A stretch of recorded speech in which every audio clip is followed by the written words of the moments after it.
Welcome learners to this mini lecture on the destruction of the environment, corresponding with pages 167 to 172 in Lewis Mumford's Technics and Civilization.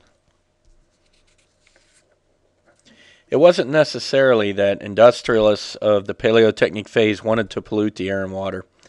They simply lacked a concern for efficiency. The steam engine itself was only 10% efficient.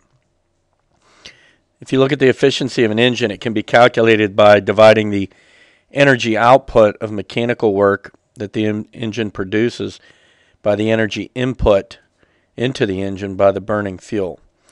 In practice, a steam engine exhausting the steam to the atmosphere will typically have an efficiency in the range of around 1 to 10%. 10% was the most efficient that a steam engine of the industrial age was. But with the addition of a condenser and multiple expansion, it may be greatly improved to 25% or better. So if we look at today, a megawatt electrical power station with steam reheat and so on will achieve up to 50% thermal efficiency.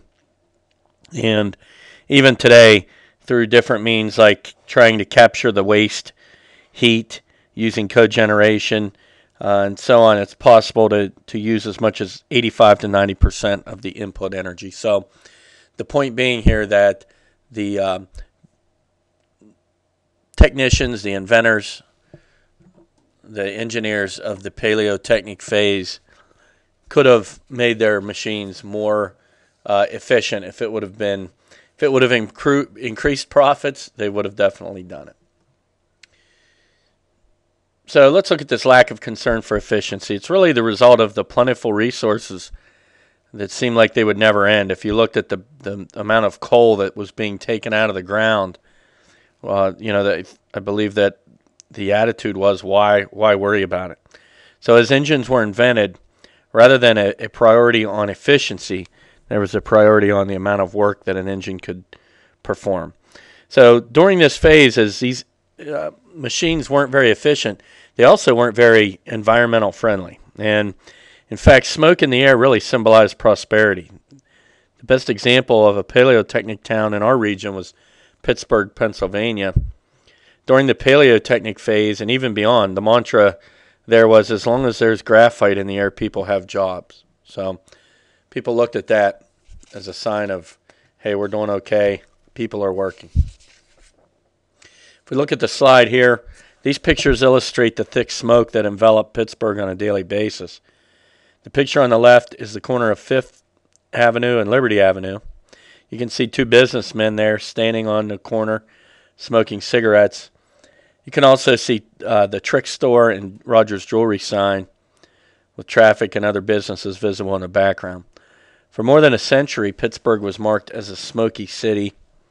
In 1941, an effective smoke control ordinance was passed, but with the onset of World War II, this delayed the enactment of that act until 1946. So after that point in time, citywide unity on the topic ensured observation of the law from industry and every member of the community.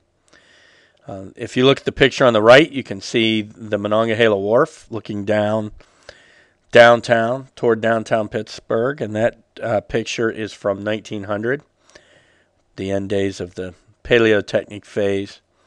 You can see a view of them, or you can note that the Frick building is under construction there in the background. So, as we look here, it's just important to keep in mind that the environment was under attack at this point in time. And it wasn't so much that people wanted to do damage to the environment, but that really just lacked a concern, I guess, and any kind of a foresight into what effect that was going to have long term on the environment.